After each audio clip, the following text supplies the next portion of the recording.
Chiếc xe máy chao đảo giữa con đường đất trơn trượt, bánh trước trượt ngang, tiếng va chạm vang lên chát chúa giữa buổi sáng yên bình của bản làng vùng cao. Và chỉ trong tích tắc, Jack đã ngã xuống đất, giỏ hoa quả văng tung tóe, cam lăn xuống rãnh nước, chuối dập nát dưới bánh xe. Còn người đàn ông đối diện thì đứng bật dậy, ánh mắt đầy hung hăng, như thể chỉ chờ đúng khoảnh khắc này để gây chuyện. Đi đứng kiểu gì vậy hả? Người đàn ông quát lớn, giọng đầy thách thức. Jack chống tay đứng dậy, phủi bùn trên áo, ánh mắt vẫn giữ được sự bình tĩnh quen thuộc, dù bên trong anh đã nhận ra ngay đây không phải là một tai nạn bình thường. Người đàn ông đó là Lâm, một kẻ trong bản nổi tiếng nóng tính, và quan trọng hơn, hắn cũng thích Tử Tiên. Jack nhìn thoáng qua chiếc xe của hắn hư hỏng, không đáng kể, rồi nhìn lại đống hoa quả của mình, gần như đã không còn bán được nữa. Anh thở nhẹ. Đường trơn, cả hai đều không để ý, Jack nói chậm rãi. Thôi bỏ qua đi. Nhưng câu nói đó lại như đổ thêm dầu vào lửa. Bỏ qua. Lâm tiến lại gần, đẩy mạnh vai Jack. Mày nghĩ mày là ai mà nói bỏ qua? Không khí lập tức trở nên căng thẳng. Một vài người dân xung quanh bắt đầu dừng lại nhìn. Jack không lùi. Anh đứng yên, ánh mắt trầm xuống. Tôi không muốn gây chuyện, anh nói. Nhưng tao thì có. Lâm gằn giọng, túm cổ áo Jack, kéo mạnh lại gần. Người ngoài như mày tưởng về đây là muốn làm gì thì làm à?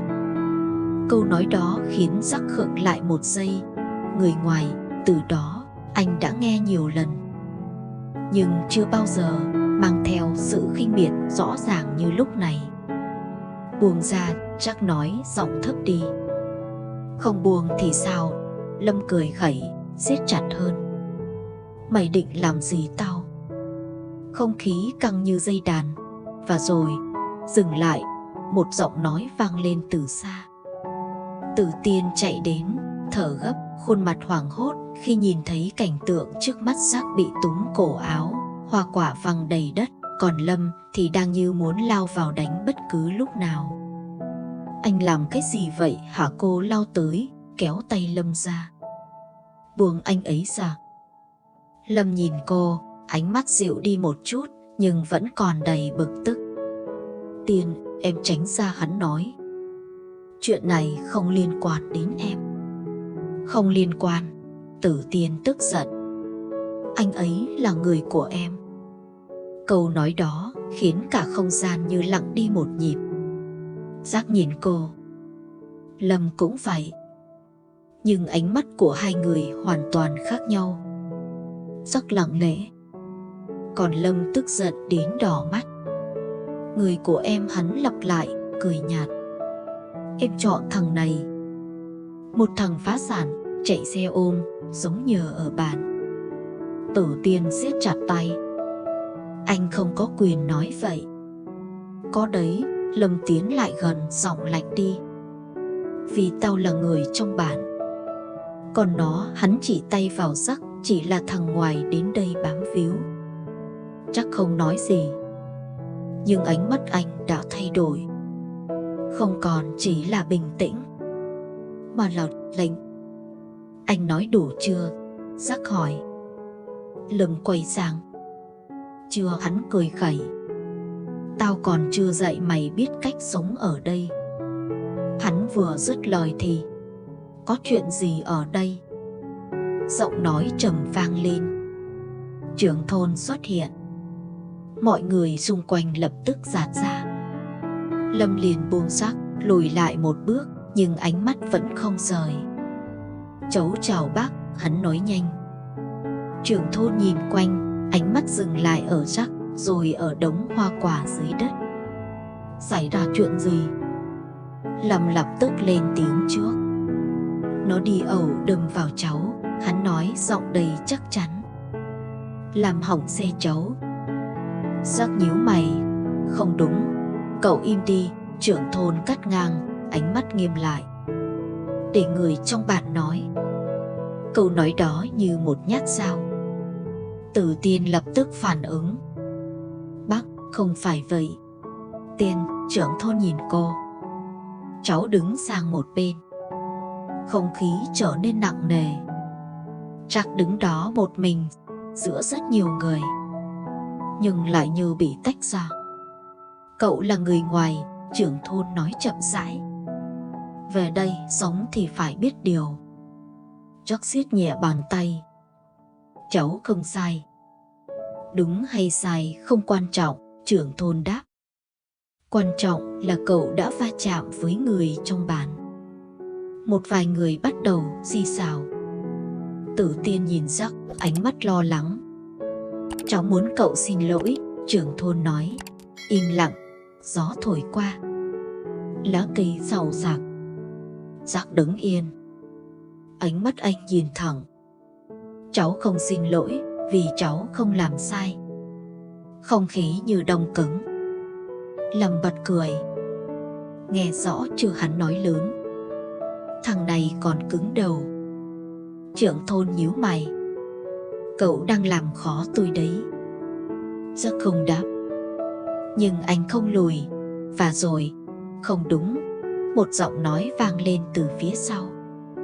Một người phụ nữ bước ra. Chính Lâm mới là người đi nhanh, bà nói. Tôi nhìn thấy. Một người khác lên tiếng. Đúng đấy, sáng nào cậu Trác cũng giao hàng cẩn thận. Cậu ấy còn giúp sửa đường hôm trước nữa mà. Nhà tôi hôm nọ còn được cậu ấy cho hoa quả miễn phí. Từng người một, bước ra đứng về phía Trác.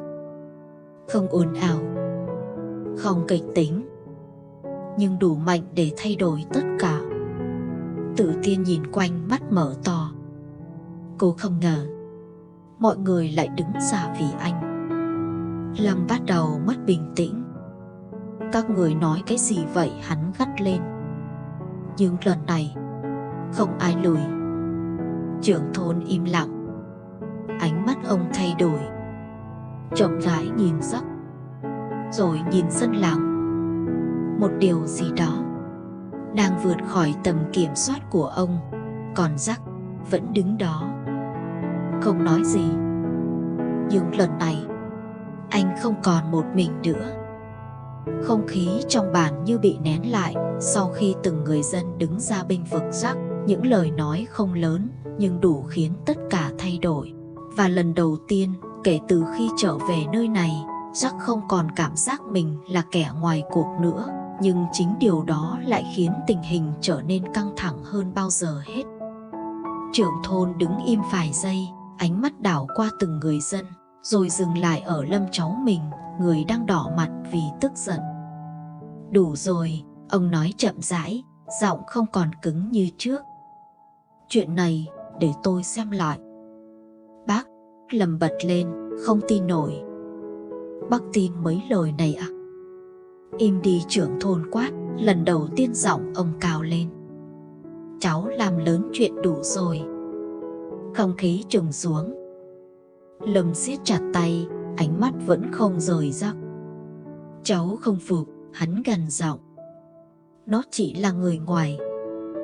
Người ngoài mà giúp cả bản sửa đường, góp tiền xây lại cầu gỗ, giúp trẻ con có sách vở. Một người đàn ông lớn tuổi bước lên, giọng trầm nhưng chắc. Thế còn cháu đã làm được gì? Câu hỏi đó khiến Lâm cứng họng. Mọi ánh mắt đổ dồn về hắn. Còn Trác vẫn im lặng. Nhưng lần này, sự im lặng của anh không phải vì bị cô lập, mà vì anh không cần nói nữa. Tử Tiên đứng cạnh, mắt đỏ hoe, nhìn anh như vừa nhận ra một điều gì đó mà trước đây cô chưa từng hiểu hết. Trác không chỉ là người đàn ông cô yêu, mà còn là người đã âm thầm gắn kết với cả bản làng này. Trưởng thôn thở dài. Lâm xin lỗi đi. Câu nói đó như sét đánh. Không, Lâm gắt lên. Cháu không xin lỗi thằng đó. Đây là quyết định của tôi, trưởng thôn nghiêm giọng. Nếu cháu còn coi tôi là bác. Không gian im lặng đến nghẹt thở. Lâm đứng đó, hai tay run lên vì tức giận, ánh mắt đầy hằn học nhìn Trác, rồi nhìn sang Tử Tiên. Em sẽ hối hận, hắn nói, giọng thấp nhưng đầy đe dọa. Tử Tiên không lồi. Em không sợ. 1 giây, 2 giây. Cuối cùng, Lâm quay phát đi, đá mạnh vào chiếc xe rồi bỏ đi, không một lời xin lỗi. Không khí như vỡ ra. Một vài người thở phào. Nhưng mọi chuyện chưa kết thúc. Trưởng thôn quay sang Jack. Cậu, ông ngập ngừng. Chuyện lúc nãy tôi xử lý chưa thỏa đáng. Jack nhìn ông. Ánh mắt không còn giận dữ, chỉ là mệt mỏi. Cháu hiểu, anh nói. Một câu nói đơn giản, nhưng lại khiến trưởng thôn im lặng. Vì ông biết Jack hiểu, nhưng không có nghĩa là không bị tổn thương. Tử Tiên nắm chặt tay Jack. Đi thôi, cô nói nhỏ. Jack gật đầu. Anh cúi xuống, nhặt từng quả cam còn sót lại, lau nhẹ lớp bùn, đặt lại vào giỏ, dù biết chúng đã không còn bán được nữa. Một vài người dân bước đến. Để tôi giúp, một bà cụ nói. Tôi cũng giúp, một thanh niên khác lên tiếng. Chẳng mấy chốc, cả giỏ hoa quả được nhặt lại, dù không hoàn hảo, nhưng đầy sự chân thành. Jack nhìn mọi người. Lần này, anh khẽ cúi đầu, cảm ơn chiều hôm đó chợ vẫn họp. Nhưng gian hàng của Tử Tiên gần như trống trơn. Không phải vì không có hàng, mà vì mọi người đều đã mua hết. Cô để lại ít thôi chứ, mua hết thế này sao bán nữa? Tử Tiên bật cười, mắt vẫn còn hơi đỏ. Không sao, một người phụ nữ nói. Hôm nay coi như tụi tôi ủng hộ. Một người khác chen vào. Không phải hôm nay, mà là từ trước giờ rồi. Chắc đứng phía sau, nhìn cảnh đó mà không nói gì. Nhưng trong lòng anh có thứ gì đó ấm lên. Một thứ mà trước đây, khi còn ở thành phố, có tiền, có quyền, anh chưa từng cảm nhận rõ đến vậy. Sự gắn kết, sự công nhận. Không phải vì anh là ai, mà vì anh đã làm gì tối hôm đó. Trong căn nhà sàn nhỏ, ánh đèn vàng dịu nhẹ chiếu lên khuôn mặt của 3 con người ngồi cạnh nhau. Con trai Jack đã ngủ, ôm chặt con gấu bông, khuôn mặt bình yên như thể không hề biết những gì đã xảy ra trong ngày. Tử Tiên ngồi cạnh, lặng im một lúc lâu. Anh không sao chứ, cô hỏi khẽ. Jack dựa lưng vào cột nhà nhìn ra ngoài trời tối. Anh quen rồi. Câu trả lời khiến cô đau hơn cả khi anh nói mình không sao. Em xin lỗi, cô nói nhỏ. Jack quay sang. Sao em lại xin lỗi? Vì em không ở đó sớm hơn, cô cúi đầu. Vì em để anh phải đứng một mình. Jack nhìn cô một lúc, rồi đưa tay lên, nhẹ nhàng nâng cằm cô. Anh không một mình. Tử Tiên khựng lại. Anh có em, Jack nói. Và hôm nay, anh có cả bản làng này. Cô nhìn anh. Ánh mắt dần dịu lại. Nhưng mẹ anh, cô ngập ngừng. Không khí lại trầm xuống. Jack im lặng vài giây, rồi nói. Anh sẽ không để ai làm tổn thương gia đình mình nữa. Không lớn tiếng, không hứa xuông, nhưng đủ chắc chắn. Tử Tiên không nói gì thêm. Cô tựa đầu vào vai anh nhẹ thôi, nhưng đủ để nói rằng cô chọn ở lại ngoài kia.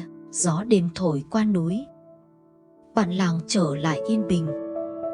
Nhưng ở một góc tối nào đó, Lâm đứng một mình, ánh mắt nhìn về phía căn nhà sàn của Jack. Bàn tay siết chặt. Không phải vì thua, mà vì chưa kết thúc. Và ở phía xa hơn, trong một thành phố ồn ào, nơi Jack đã từng thuộc về, một cuộc gọi đang được thực hiện. Một giọng nói lạnh lùng vang lên. Nó vẫn chưa quay về. Một người phụ nữ khác trả lời. Chưa, thưa bạn. Sự im lặng kéo dài. Rồi, vậy, đến lúc chúng ta tự mình xử lý rồi. Cuộc gọi kết thúc, bóng tối khép lại. Và ở bản làng nhỏ nơi núi cao, Jack vẫn chưa biết rằng sóng gió thật sự mới chỉ bắt đầu.